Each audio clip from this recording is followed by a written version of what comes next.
கிழக்கு நியூஸ் நேயர்களுக்கு வணக்கம். நான் பத்ரி சேஷாத்ரி. தேர்தல் ஆணையம் தேர்தலுக்கான தேதிகளை அறிவித்துள்ளது. அஸ்ஸாம், கேரளா, புதுச்சேரி ஆகிய 3 இடங்களில் 2 மாநிலங்கள், ஒரு யூனியன் பிரதேசம் ஏப்ரல் 9ஆம் தேதி தேர்தல் நடக்கும். அது ஒரு மாதத்துக்கும் குறைவான நாட்கள் தான் இருக்கு. தமிழ்நாட்டில் ஏப்ரல் 23 அன்று தேர்தல். இந்த 4 இடங்களுக்கும் ஒரே கட்ட தேர்தல். ஒரே நாள் அத்தனை தொகுதிகளிலும் தேர்தல் முடிந்துவிடும். மேற்கு வங்கம் 2 கட்டங்களாக தேர்தல் நடக்கும். April 23, April 29. இந்த 5 இடங்கள், 4 மாநிலங்கள், ஒரு யூனியன் பிரதேசம்.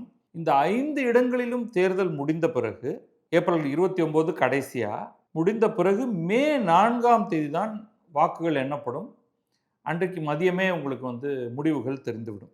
ஏப்ரல் 29ஆம் தேதி மாலை இந்த எக்ஸிட் போல்ஸ் எல்லாம் தனியார் நிறுவனங்கள் எல்லாம் கொடுத்துருவாங்க. இனிமேல் வரிசையாக உங்களுக்கு கருத்து கணிப்புகள் வர ஆரம்பிக்கும். யார் கருத்து கணிப்பு கொடுத்துருக்காங்க, அவங்க இதுக்கு முன்னாடி ஏதாவது ஒரு 10 தேர்தலையாவது கொடுத்துருக்காங்களான்னு பார்த்துட்டு அதை நம்புங்க.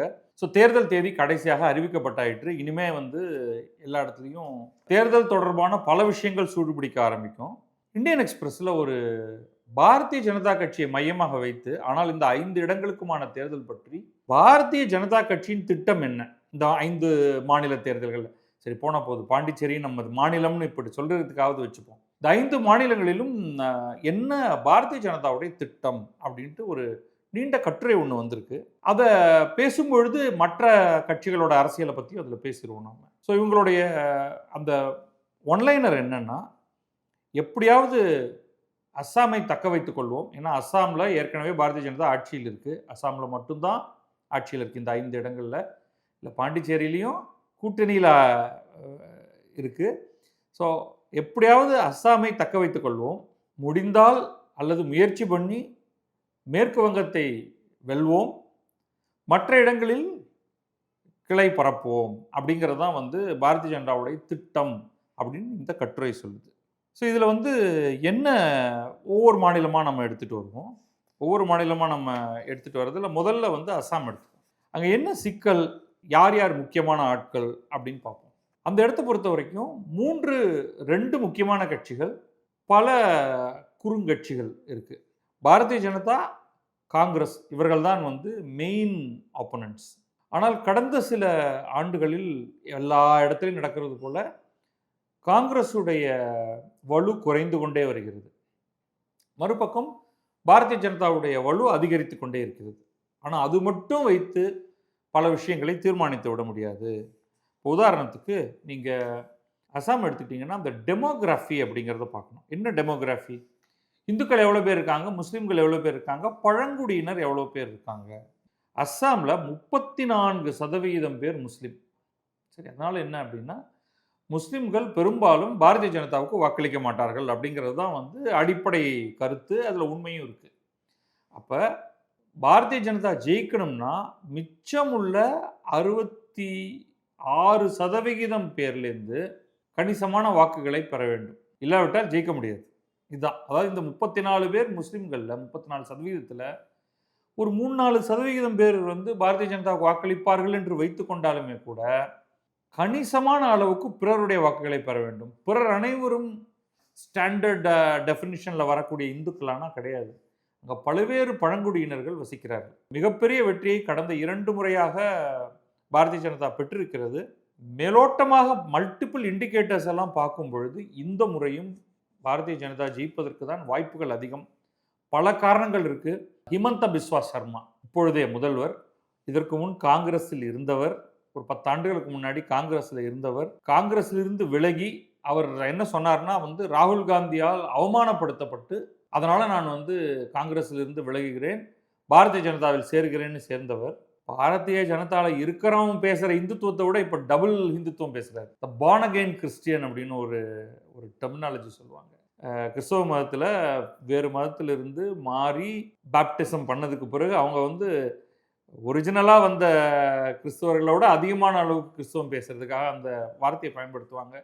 அது மாதிரி புதிதாக வந்த இந்துத்துவர் இவர் பேசுகிற இந்துத்துவம் மற்றவர்கள் எல்லாம் பாரதிய ஜனதாவில் இருக்கிறவங்க எல்லாரையுமே மூச்சடைச்சு போக வைக்கக்கூடிய அளவுக்கு இருக்குது. ஆனால் அது ஒன்று மட்டும்தான் அவருடைய கிரெடென்ஷியல்ஸ் கிடையாது. அவர் முக்கியமாக வந்து இல்லீகல் இமிகிரேஷனை பற்றி பாரதிய ஜனதா தொடர்ந்து அங்கே பேசிகிட்டு இருக்கு. கூடவே நிறைய பல நலத்திட்டங்கள் அவங்க பண்ணியிருக்காங்க. இன்ஃபேக்ட் அஸ்ஸாம் அப்படிங்கிறத இந்திய மேப்பில் ஒரு முக்கியமான இடத்துல பேச வைக்கக்கூடிய அளவுக்காவது கொண்டு வந்திருக்கிறதுனா அது ஹிமந்த பிஸ்வா சர்மாவுடைய கடந்த ஆட்சின்னு நிச்சயமாக சொல்லலாம். அதனால் அந்த விதத்தில் ஜெயிப்பதற்கு அனைத்து வாய்ப்புகளும் இருக்குது. ஏன் அப்படின்னா இந்த டெமோகிராஃபியை பற்றி மட்டும் சொன்னோம். இதில் ரொம்ப முக்கியமானது வந்து இந்த வாக்குகளை பிளப்பது அப்படிங்கிறதுல வந்து பத்ருதீன் அஜ்மல் அப்படிங்கிறவருடைய ஏயுடிஎஃப் என்று ஒரு முஸ்லீம் கட்சி, அது வேற ஒன்றும் அதுக்கு வேற பேர் கிடையாது, கொடுக்க முடியாது. எப்படி ஓவைசி ஹைதராபாத்தை சேர்ந்தவர் வைத்திருப்பது வந்து ஒரு முஸ்லீம் கட்சியோ அதே மாதிரி ஏயுடிஎஃப் ஒரு முஸ்லீம் கட்சி. அப்போ அதற்கு யார் வாக்களிப்பார்கள்? அதற்கு வாக்களிப்பவர்கள் அனைவரும் 99% முஸ்லீம்கள். அப்போ இந்த 34% முஸ்லீம்கள் பத்ருதீன் அஜ்மல் இல்லைன்னா அவங்க அத்தனை பேரும் காங்கிரஸுக்கு வாக்களிப்பார்கள். அப்போ காங்கிரஸ் பண்ண வேண்டியது என்னன்னா 34% வந்துருச்சு, வெறும் 16%, அந்த மிட் பாயிண்ட் 50க்கு வச்சுங்க, வெறும் 16% வாங்கிட்டாங்கன்னா ஈஸியாக வாங்குறலாம், அது ஒன்றும் பெரிய கஷ்டம் இல்லை, ஜெயிப்பாங்க. ஆனால் பத்ருதீன் அஜ்மல் வந்துட்டாரு அப்படிங்கிற ஒரே காரணத்தினாலேயே காங்கிரஸுடைய வெற்றி வாய்ப்பு மிக கடுமையாக சுருங்கி கொண்டிருக்கிறது. அதுதான் காங்கிரஸுடைய பெரிய லாஸே. இப்போ பத்ருதீன் அஜ்மலாக இருக்கட்டும் அல்லது ஓவைசியாக இருக்கட்டும், அவங்கள வந்து அந்தந்த மாநிலங்களில் இருக்கக்கூடிய எங்கெங்கெல்லாம் இவங்க போய் போட்டி போடுறாங்களோ, இவர் அஸ்ஸாம்காரர் மட்டும்தான் பத்ருதீன் அஜ்மல்.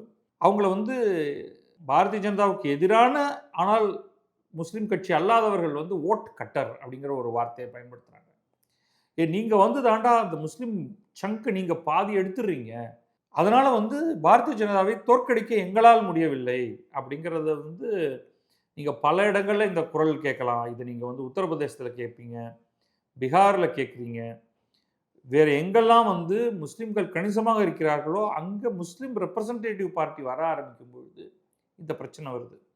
ஆனால் இவர் இருக்கும் காரணத்தினாலேயே, கணிசமான முஸ்லீம் வாக்குகளை தன்னை நோக்கி அவர் இழுக்கும் காரணத்தினாலேயே பாரதிய ஜனதா ஜெயிப்பதற்கு ஒரு வாய்ப்பு அதிகரிக்கிறது. இதை மாற்றி இல்லை எங்களுக்கு பாரதிய ஜனதா அரசு வேண்டாம், அதற்கு காங்கிரஸ் வருவதே பெட்டர் என்று இந்த முஸ்லிம்கள் பெரும்பாலானோர் 34ல் 30%, 25-28% முடிவு செய்தாதான் அவர்கள் அப்படியே பிளாக்காக மாறி அஸ்ஸாமில் நாம் காங்கிரஸுக்கு தான் வாக்களிக்க போகிறோம் என்று முடிவு செய்தால்தான் பாரதிய ஜனதாவுக்கு பிரச்சனை.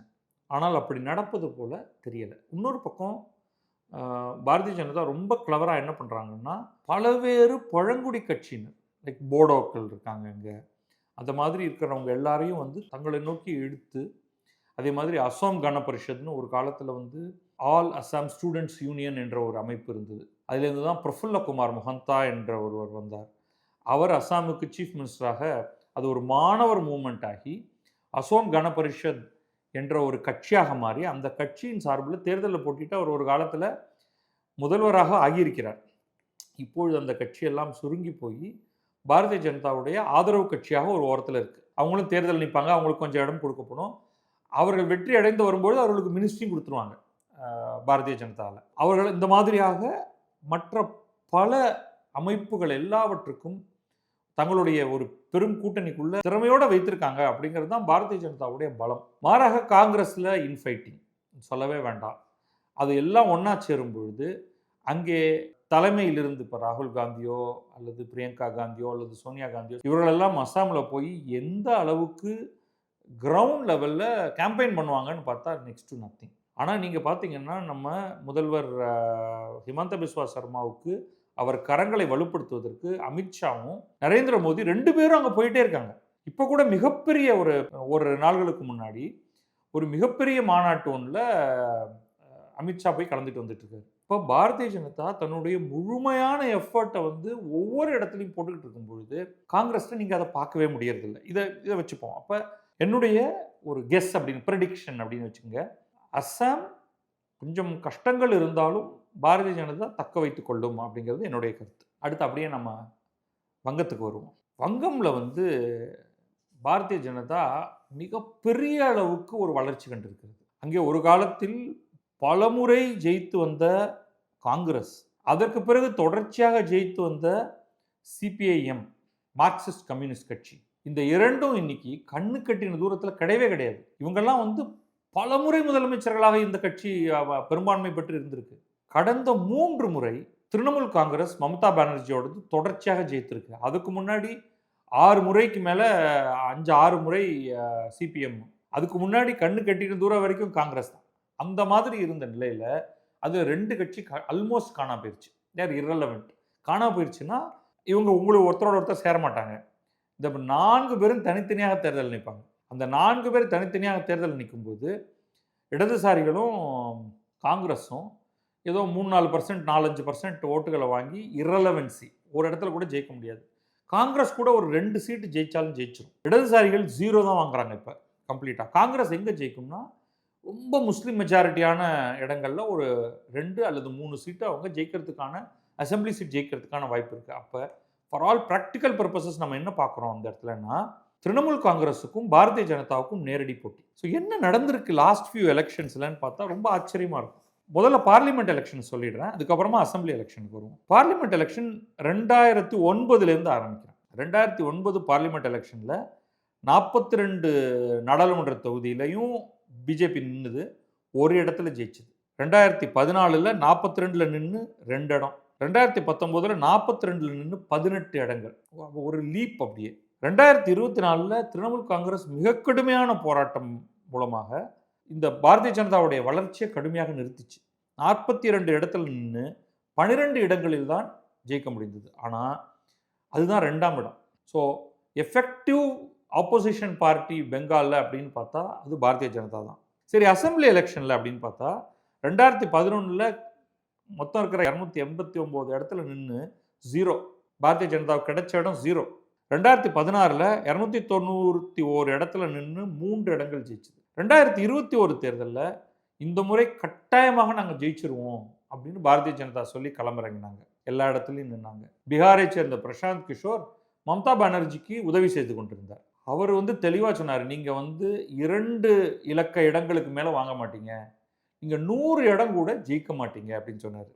291 இடம் அப்படின்னா அவங்களுக்கு கிட்டத்தட்ட 146 இடங்களில் ஜெயிச்சாதான் ஆட்சி அமைக்க முடியும். 150 வேணும்னு வச்சுங்க உதாரணத்துக்கு. ஆனால் 77 இடங்களை தான் ஜெயிக்க முடியுது. ஆனால் 77ங்கிறது பெருசு, ஞாபகத்தில் வச்சுக்கணும். எகெயின் 2வது மிகப்பெரிய கட்சியாக பாரதிய ஜனதா வந்தது. இப்போ 2026 அனைத்து இடங்களையும் நிற்பாங்க. என்னுடைய கெஸ் இது, நான் சொல்கிறேன், மோஸ்ட் லைக்லி திரிணாமுல் காங்கிரஸ் மம்தா பானர்ஜி தான் மீண்டும் ஜெயிப்பார். ஆனால் அவருடைய வாக்குகள் குறையும், அவர் பெரும் சீட்டுகள் குறையும். முதல் முறையாக பாரதிய ஜனதா 3 இலக்கங்களில் இடங்களை பெறலாம். 100, 150 அப்படிங்கிற மாதிரியாக ஆகும்னு நான் ப்ரெடிக்ட் பண்ணுறேன். இது வந்து ரொம்ப சயின்டிஃபிக் ப்ரெடிக்ஷன் கிடையாது. நம்ம கருத்து கணிப்புகளெல்லாம் பார்த்துட்டு தான் சொல்லணும். ஏன் அப்படிங்கிறத பார்ப்போம். இதே பிரச்சனை அஸ்ஸாமில் பார்த்த பிரச்சனையோடைய மறு வடிவம் தான் மேற்கு வங்கத்திலையும் இருக்குது. 27% வெஸ்ட் பெங்காலுடைய பாப்புலேஷன் முஸ்லிம்ஸ், 27%. இந்த 27% என்ன வித்தியாசம் அப்படின்னா, இங்கே வந்து ஒரு முஸ்லீம் பார்ட்டின்னு ஒன்றும் கிடையாது பெங்காலில். அஸ்ஸாமில் அது இருக்கு. அப்போ என்ன ஆகும்னா, இந்த முஸ்லீம்கள் எல்லாரும் பெரும்பான்மையாக திரிணாமுல் காங்கிரஸுக்கு வாக்களிச்சிருவாங்க, பாரதிய ஜனதாவுக்கு வாக்களிக்க மாட்டாங்க. அதுதான் இங்கே முக்கியம். சில இடங்களில் டாக்டிக்கலி அவங்க காங்கிரஸுக்கு வாக்களிப்பாங்க, ஆனால் பெரும்பாலான இடங்களில் அவங்க திரிணாமுல் காங்கிரஸுக்கு வாக்களிச்சிருவாங்க. அப்போ இந்த -27% அது உங்களுக்கு வரப்போகிறது இல்லை. இப்போ மீதி இருக்கிற 73% தான் நீங்கள் உங்களுக்கான, இது ஆல்மோஸ்ட் நேரடி ஃபைட் அப்படின்னு சொன்னேன். எல்லாருக்கும் ஒரு 10% வாக்குகள் போயிரும்னு வச்சுங்க. இப்போ 90 இருக்குது. 90% வாக்கில் ஒரு பக்கம் இவங்க திரிணாமுல் காங்கிரஸ் மம்தா பானர்ஜி, இன்னொரு பக்கம் பாரதிய ஜனதா. அப்போ நீங்கள் 45% மிட் பாயிண்ட்டாக அந்த 90ல் அதுக்கு மேலே வாங்கணும். நீங்கள் 46% வாங்கணும். இது வந்து ரொம்ப எளிது இவங்களை பொறுத்த வரைக்கும், மம்தா பானர்ஜியை பொறுத்த வரைக்கும். ஏன்னா இந்த 27% முஸ்லீம் வாக்குகளில் பெருமளவு அவங்களுக்கு வந்துடும். அப்போ அவங்க வந்து ஒரு குறிப்பிட்ட சதவீதத்தினருக்கு வந்து இந்துக்கள்லேயே பாரதிய ஜனதா பிடிக்காது. இந்த லெஃப்ட் லிபரல் லீனிங் ஐடியாஸ் வச்சுருக்கிறவங்களுக்கு அப்படின்னு வச்சுக்கோம். அவங்கள பொறுத்த வரைக்கும் இந்துத்துவர்கள் அவங்களுடைய கருத்தியலே வந்து துளிக்கூட ஆகாது. அப்படிங்கும்போது அவங்க நேரடியாக மம்தா பானர்ஜியுடைய அனைத்து குறைகளையும் தாண்டி அவர் 3 முறை ஆட்சியில் இருந்திருக்கிறார். எக்கச்சக்க ஆன்டி இன்கம்பன்சி. அதை எல்லாத்தையும் தாண்டி பாரதிய ஜனதா ஜெயிக்கக்கூடாது என்பதற்காக வாக்களிக்கக்கூடிய ஆட்கள் அங்கே இருக்காங்க. அப்போ இந்த சிச்சுவேஷனில் பாரதிய ஜனதா என்ன பண்ணியிருக்கோம்னா, நிச்சயமாக தன்னுடைய வாக்கு வங்கியை அது அதிகப்படுத்தி கொண்டே இருக்கிறது. ஆனால் ஜெயிப்பதற்கான அளவு கிடையாது இந்த முறை அப்படிங்கிறது என்னுடைய கருத்து. இன்னொன்று இருக்கு. ஒரு கரிஸ்மேட்டிக் லீடர். இப்போ இவங்களுடைய முக்கியமான தலைவராக இருக்கக்கூடியவர் ஒருத்தர் வந்து சுவேந்து அதிகாரி. இப்போ சுவேந்து அதிகாரி மம்தா பானர்ஜியோடைய லெப்டினண்ட்டாக இருந்தவர். அங்கிருந்து கட்சி மாதிரி அவர் இங்கே வந்து மம்தா பானர்ஜியை எதிர்த்து அவர் போரிடுறார். ஆனால் அது வந்து இன்னும் மம்தா பானர்ஜிக்கு இருக்கக்கூடிய அளவுக்கான அந்த வசீகரம் பாரதிய ஜனதா தலைமை யாருக்கும் இங்கே கிடையாது. ஒரு ஹிமந்த பிஸ்வா சர்மா எப்படி அஸ்ஸாமில் பாரதிய ஜனதாவுக்கு கிடைத்தாரோ அந்த அளவுக்கு வசீகரமான ஒருவர் பாரதிய ஜனதாவுக்கு இல்லை மேற்கு வங்கத்தில் அப்படிங்கிற ஒரு காரணமும் சேர்ந்து பலரை அந்த பக்கம் இழுப்பதற்கு முடியாத மாதிரியாக இருக்கிறது.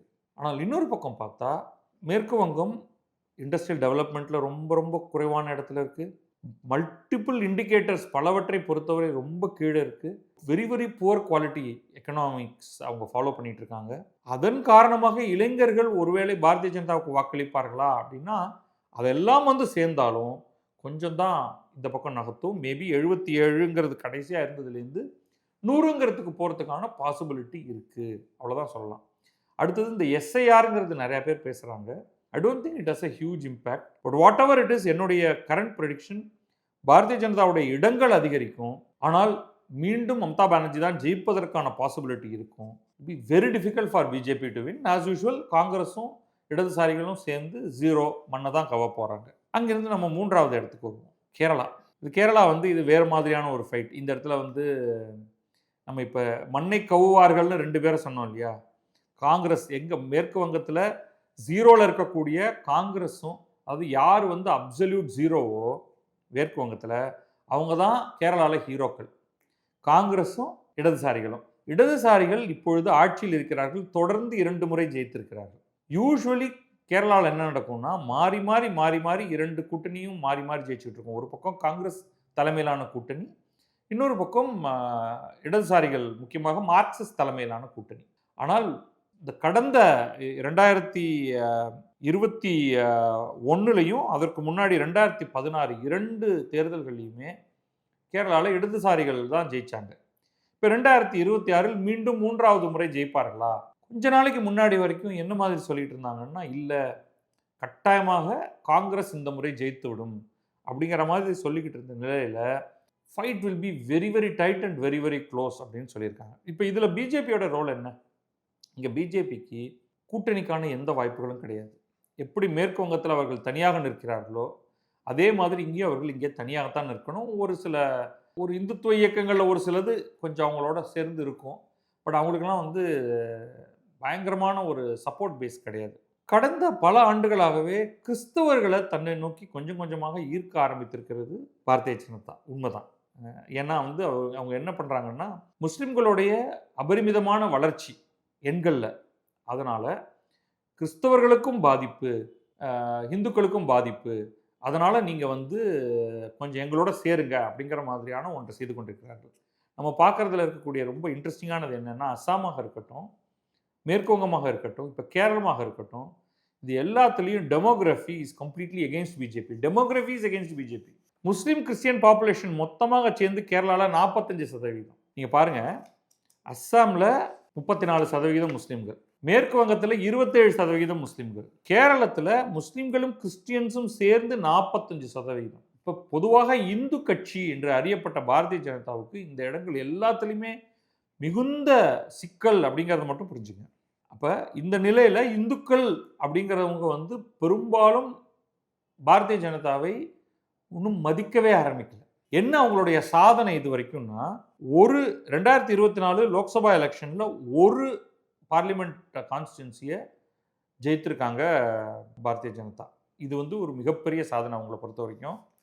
அடுத்தது உள்ளாட்சி தேர்தலில் திருவனந்தபுரம் மாநகராட்சியை கைப்பற்றியிருக்காங்க. அங்கே மெஜாரிட்டி கவுன்சிலர்ஸ் ப்ளஸ் மேயர் இப்போ அவங்க தான். அப்போ இந்த இடங்கள் இருக்கு இல்லையா, அதிகபட்சமாக இந்த திருவனந்தபுரத்தை சுற்றி இருக்கக்கூடிய இடங்கள், இன்னும் பாலக்காட்டை சுற்றி இருக்கக்கூடிய இடங்கள், வேறு ஒரு சில இடங்கள்லாம் இருக்குது. பாரதிய ஜனதாவுக்கு என்ன கிடைக்கும் அப்படின்னா, அதிகபட்சமாக அவங்களுடைய வைல்டஸ்ட் விக்டரி அப்படின்னு பார்த்தா 8லேருந்து 10 சீட்டு கிடைச்சா பெரிய விஷயம். மோஸ்ட்லி 5 சீட்டு அந்த ரேஞ்சில். ஆனால் இந்த முறை நிச்சயமாக அசெம்பிளியில் சில இடங்களிலாவது பாரதிய ஜனதா தனிப்பட்ட தன்னுடைய சொந்த பலத்திலேயே நின்று ஜெயித்து விடும். அது 5ஆ 10ஆ அதுக்குள்ள தான் இருக்கும். அப்போ மீதி இருக்கக்கூடிய இடங்கள் எல்லாம் யார் ஜெயித்து ஆட்சியை பிடிப்பார்கள், இல்லை பை சான்ஸ் அங்கே தொங்கு சட்டமன்றம் என்ற ஒன்று ஏற்பட்டால் ஒரு வாய்ப்பு இருக்கு. அப்போ பாரதிய ஜனதாவுடைய ஆதரவை நாடுவார்களா, பாரதிய ஜனதா கம்யூனிஸ்டுகளுக்கு ஆதரவு கொடுக்குமா காங்கிரஸுக்கு ஆதரவு கொடுக்குமா போன்ற சுவையான சம்பவங்கள்லாம் நம்ம தேர்தல் முடிஞ்சு கட்டாயமா மே 4ஆம் தேதி அன்னைக்கு பார்ப்போம் என்ன நடக்க போகிறது என்று. இங்கே பாரதிய ஜனதாவுக்கு ஸ்டேக்கே கிடையாது. அவர்கள் எப்படியும் ஜெயிக்க போவதில்லை. அப்போ யார் ஜெயிக்க போகிறார்கள்ங்கிறத சைட்லைன்ஸ்லேருந்து பார்க்கறதும், மேக்சிமம் எவ்வளவு கான்ஸ்டிடன்சியில் ஜெயிக்க முடியும், எவ்வளவு இடங்களில் 2ஆவதா வர முடியும் அப்படிங்கிறத பார்க்கறது மட்டும்தான் பாரதிய ஜனதாவுடைய நோக்கமாக இருக்கும். ஏன் 2ஆவது இடத்துல வர்றது முக்கியம் அப்படின்னா, அடுத்த தேர்தலில் அந்த இடங்களில் தங்களை எப்படி வளர்த்து கொள்வது. ஸோ கொஞ்சம் கொஞ்சமாக 10லிருந்து 20, 20லிருந்து 30 என்று ஜெயிக்கும் பொழுது தான் பாரதிய ஜனதாவுக்கு கேரளத்தில் ஒரு முக்கியத்துவமே ஏற்படும். ஸோ இப்பொழுதைக்கு அவங்க சைட்லைன்ஸில் பார்க்கட்டும். இப்போ யார் தயாராக இருக்காங்க தேர்தலுக்குன்னு பார்த்தீங்கன்னா, இடதுசாரிகள் கேரளத்தை பொறுத்த வரைக்கும் 81 இடங்களில் மார்க்சிஸ்ட் கம்யூனிஸ்ட் போட்டியிட போகிறாங்க. தேர்தல் அறிவிப்பு வந்த நிமிஷமே அவங்க அத்தனைக்குமான கேண்டிடேட்ஸை சொல்லிட்டாங்க. ஆனால் சிபிஎம் 75 இடங்களில் போட்டியிட போகுது.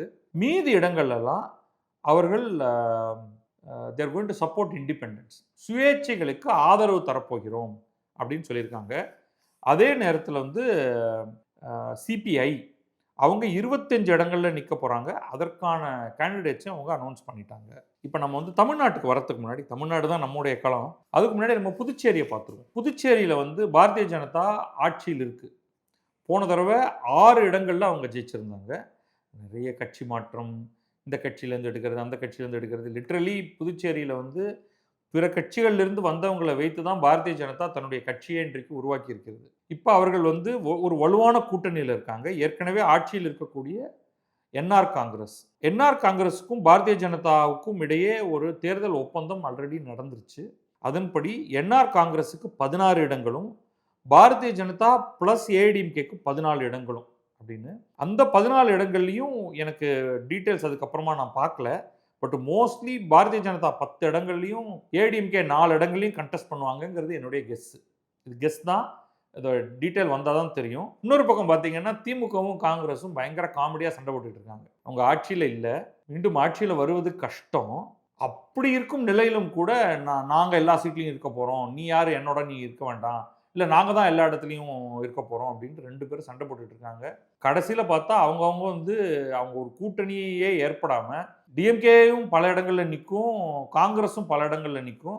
கடைசியில் NR Congress BJP ADMK combo ஈஸியாக அந்த இடத்த ஜெயிச்சிரும் பாண்டிச்சேரியில் அப்படிங்கிறது என்னுடைய கருத்து. இப்போ இறுதியாக தமிழ்நாட்டுக்கு வந்துடுவோம். இந்த இடமெல்லாம் ரொம்ப ரொம்ப ஈஸியாக சொல்லியாச்சு. மகா குழப்பத்தில் இருக்கிறது தமிழ்நாடு. இங்கே திமுக தலைமையிலான கூட்டணிக்கு ரொம்ப ரொம்ப ரொம்ப தெளிவாக யார் யார் என்ன அப்படிங்கிறது, அந்த கூட்டணியில் யார் இருக்காங்கன்னு தெரியுது. திமுக தலைமையிலான கூட்டணிக்கு 26 கட்சிகள் அதில் இருக்காங்க, அவ்வளோதான் நமக்கு தெரியும். ஆனால் எவ்வளவு இடங்கள் யாருக்கு அப்படிங்கிறதுல இப்பொழுதைக்கு காங்கிரஸுக்கு மட்டும்தான் முடிவாயிருக்கு. அதுக்கப்புறமா ஒரு சில சின்ன கட்சிகள் இன்க்ளூடிங் மதிமுகவுக்கு 4 சீட்டு, ஆனால் அதில் 3 சீட்டு உதயசூரியன் சின்னத்தில் போட்டிடணும். காங்கிரஸுக்கு 28 இடங்கள். இப்போ இது என்ன பண்ணிருச்சுன்னா, 2 கம்யூனிஸ்ட் கட்சிகள், விடுதலை சிறுத்தைகள், இவங்க 3 பேரும் தொடர்ச்சியாகவே திமுக கூட்டணியில் இருக்கிறவங்க. அவங்க என்ன சொல்றாங்கன்னா, நீங்க எங்கிருந்தோ வந்த தேமுதிகவுக்கு கொடுக்குறீங்க, ஏற்கனவே ஒரு ராஜ்யசபா கொடுத்துட்டீங்க, அதுக்கப்புறமா கிட்டத்தட்ட 10 சீட்டுக்கு மேலே கொடுக்குற மாதிரியாக பேச்சு தான் உழவுது, இன்னும் அதிகாரப்பூர்வ தகவல் இல்லை. காங்கிரஸுக்கு போன தடவை 25 கொடுத்தீங்க, இப்போ ஒரு 3 சீட்டு மேலே போட்டு 28 கொடுத்துருக்கீங்க. அப்போ எங்களை மட்டும் ஏன் குறைச்சிக்க சொல்கிறீங்க அப்படின்னு. இதுக்கு காங்கிரஸ்லேருந்து, ஐயா நீங்கள் வேணால் கேட்டு வாங்கிட்டு போங்கய்யா, எங்களையே திட்டுறீங்க, நாங்கள் 40 கேட்டோம், 45 கேட்டோம், அப்படி இப்படி கடைசியாக 28க்கு ஒத்துக்கிட்டு நாங்கள் கையெழுத்தெல்லாம் போட்டிருக்கோம். உங்களுக்கு ஏதாவது பிரச்சனைன்னா நீங்கள் ஸ்டாலின்கிட்ட நேராக போங்க, எங்கள்கிட்ட வராதிங்க அப்படின்னு அவங்க கெஞ்சுறாங்க. என்னதான் பண்ணிட முடியும் கோச்சிக்கிட்டு 2 கம்யூனிஸ்டுகளும்? இந்த பக்கம் பாரதிய ஜனதா இருக்குது அதிமுகவோட. அப்போ நீங்கள் அங்கே போய் சேர முடியாது. பாரதிய ஜனதா இருக்கும் அறையிலேயே கூட நம்ம இருக்க முடியாது. விடுதலை சிறுத்தைகள் அவங்களுக்கும் அதே பிரச்சனை தான், அவங்களாவே ஏற்படுத்திக்கிட்ட பிரச்சனை. பாரதிய ஜனதா நாங்கள் விடுதலை சிறுத்தைகளுடன் கூட இருக்க மாட்டோம்லாம் சொல்லலை. இவங்க தான் வந்து திமுகவை எங்கள் தோளில் சுமப்போம், பாசிச பாஜகவை உள்ளே விட மாட்டோம் அப்படின்லாம் சொன்னவங்க. கிடைக்கிறத எடுத்துக்கிட்டு போய் அதில் நின்று போட்டி போடணும், அவ்வளோதான். ஸோ இதுதான் வந்து இங்கே இருக்கிற நிலைமை திமுகவுடைய கூட்டணிக்குள்ள. அதிமுக கூட்டணியில் என்னன்னா, அவங்க ரொம்ப ஸ்ட்ராங்காக பாரதிய ஜனதாவோட ஒரு கூட்டணி போட்டாச்சு. எவ்வளவு சீட்டுங்கிறது இன்னும் டிசைட் பண்ணல. அடுத்து அமமுக டிடிவி தினகரனோட கூட்டணி. அதுக்கும் இன்னும் அடுத்து எவ்வளவு சீட் அப்படின்னு சொல்லல. ஆனால் இந்த கூட்டணியில் இருக்கக்கூடிய ஸ்ட்ரென்த், கம்பைன்டு ஸ்ட்ரென்த் எடுத்தீங்கன்னா அது பத்தாது. ஸோ அவங்க இன்னும் எதிர்பார்த்து காத்துக்கிட்டு இருக்கிறது விஜய் அப்படிங்கிற ஒரு ஆளை. அது நல்லா தெரியுது. இதுக்கிடையில் விஜய் வந்து நான் தனிக்காட்டு ராஜா, நான் தான் முதல்வர், நான் தான் எல்லா இடத்துலையும் போட்டி போட போகிறேன் அப்படின்லாம் சொல்லிட்டு இருந்தாரு. அப்புறம் அவங்க டிஸ்ட்ரிக்ட் செக்ரட்டரிஸ் எல்லாம் வச்சு ஒரு மீட்டிங் ஏதோ போட்டிருக்காங்களாம். அது இதுக்கப்புறம் வர தகவல்கள்லாம் ஆளாளுக்கு வந்து தாங்களே ரூம்குள்ளே இருந்த மாதிரி பார்த்து பல பேர் சொல்கிறது தான். அது எதையுமே நான் என்டார்ஸ் பண்ணலை. ஒரு தகவல் என்ன சொல்லுதுன்னா, இந்த மாதிரி டிஸ்ட்ரிக்ட் செக்ரட்டரிஸ்லாம் மீட் பண்ணி ஐயா பேசாமல் ஒரு ஏதாவது ஒரு கூட்டணியை போட்டுருங்க, நம்மளுக்கு வந்து அதுதான் நமக்கு வசதின்னு. ஆக்சுவலாக as a neutral third party அப்சர்வராக நம்ம வெளியில் பார்க்கும்போது விஜய் தனியாக நின்னா அவருக்கு எந்த இடத்துலையும் ஒரு சீட்டு கூட ஜெயிக்கிறது கஷ்டம். இன்க்ளூடிங் விஜயே நிற்கிற அந்த கான்ஸ்டிடன்சியில் கூட. விஜய் நிற்கிற கான்ஸ்டிடன்சியில் டெபாசிட் கிடைக்கலாம். மற்ற எல்லா இடத்துலையும் டெபாசிட் போயிடும். ஏன்னா இவங்கள்ட்ட இருக்கிறது வந்து அந்த 10% 15% மேக்ஸ் ஒர்க் மேக்ஸ். இப்போ அதுவே கூட கொஞ்சம் குறைஞ்சு போயிருக்கலாம். ஏன்னா தமிழ்நாட்டில் வின்னபிலிட்டி அப்படிங்கிற ஒன்றை பார்ப்பாங்க. இப்போ இந்த வின்னபிலிட்டி இல்லைன்னா அவர்கள் வாக்குகள் போடுறதை நிறுத்திட்டு வேற யாருக்காவது டாக்டிக்கலாக வாக்குகளை மாற்றிடுவாங்க.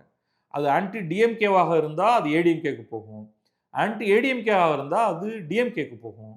எதுக்குடா நம்ம வாக்கை வந்து விஜய்க்கு போட்டு அது வேஸ்ட்டாக போகிறது என்ற ஒரு முடிவுக்கு மக்கள் வந்து விடலாம்.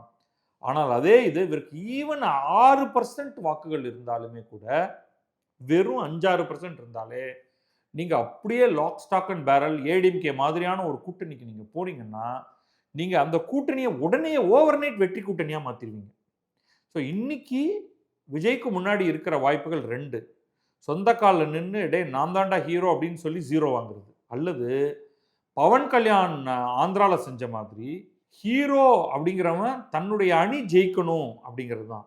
அப்போ வெற்றி கூட்டணிக்குள்ளே போய் அந்த கூட்டணியை ஜெயிக்க வச்சு என்ன வேணும் அப்படிங்கிறதுக்கான ஒரு முடிவை எடுத்துக்கணும். இப்போ நான் வந்து முதல்வர் ஆகணுமா, நான் துணை முதல்வர் ஆகணுமா, இல்லை நான் மக்களுக்கு ஏதாவது செய்யணுமா, அந்த பார்ட்டெல்லாம் கொஞ்சம் கிளாரிட்டி இல்லை விஜய்க்கு.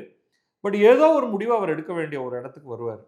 சப்போஸிங் அவர் தனியாக நிற்கிறாருன்னா என்ன ஆகும் அப்படின்னா, என்னுடைய கருத்தில் டிஎம்கே கூட்டணி ஜெயிக்கிறதுக்கு தான் பெரும்பாலான பாசிபிலிட்டிஸ் இருக்குது. மாறாக இவர் ஏடிஎம்கேயோட போறார் அப்படின்னா ஏடிஎம்கே கூட்டணி will be winning with thumping majority. அது சிம்பிள் மெஜாரிட்டியில் போகுமா கூட்டணியாக நான் சொல்கிறேன், தனியாக ஏடிஎம்கேக்கு சொல்லலை. இல்லை அது பயங்கர ஸ்வீப்பை நோக்கி போகுமா அப்படிங்கிறது மக்களோட சென்டிமெண்ட், ஆன்டி இன்கம்பன்சி போன்ற பலவேறு விஷயங்களை கருத்தில் கொண்டு தான் அதை பார்க்கணும்.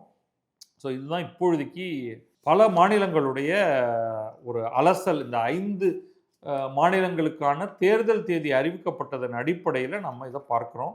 இன்று முதல் இந்த மாடல் கோட் ஆஃப் கான்டக்ட் அப்படிங்கிறது வருது. அதன் அடிப்படையில் நிறைய மாற்றங்கள் இருக்கும். கையில் நிறைய காசு எடுத்துகிட்டு போயிடாதீங்க, காசு எடுத்துகிட்டே போகாதீங்க. டீட்டெயில்ஸ், அதாவது ஒரு சரியான காரணம் இல்லாமல் உங்கள் கையில் ஏதாவது எக்கச்சக்கமான காசு எடுத்துகிட்டு போய் போலீஸ்காரங்க பிடிச்சி அதுக்கப்புறமா நீங்கள் பெரிய திண்டாட்டம் அதை திருப்பி வாங்குற வரைக்கும். அதனால் 50,000 ரூபாய்க்கு கூட 50,000 ரூபாய் வரைக்கும் லிமிட் இருக்குது. பட் இன்றைக்கி தான் யூபிஐ இருக்குது, ஏடிஎம் கார்டு இருக்குது. அதனால் குறைவான காசை கையில் எடுத்துகிட்டு போங்க. தேர்தல் தேதி அறிவிக்கப்பட்டாயிற்று. தமிழகத்தை பொறுத்தவரை ஏப்ரல் 23 ஞாபகம் வச்சுங்க, ஊர் சுற்றாதீங்க. அன்றைக்கி எப்படியும் எங்கே உங்களுக்கு வாக்கு இருக்கோ அங்கே இருந்து உங்களுடைய வாக்கை அளித்து தமிழ்நாட்டின் தலைவிதியை மாற்றுங்கள். நன்றி, வணக்கம். நான் பத்ரி சேஷாத்ரி, இது கிழக்கு நியூஸ்.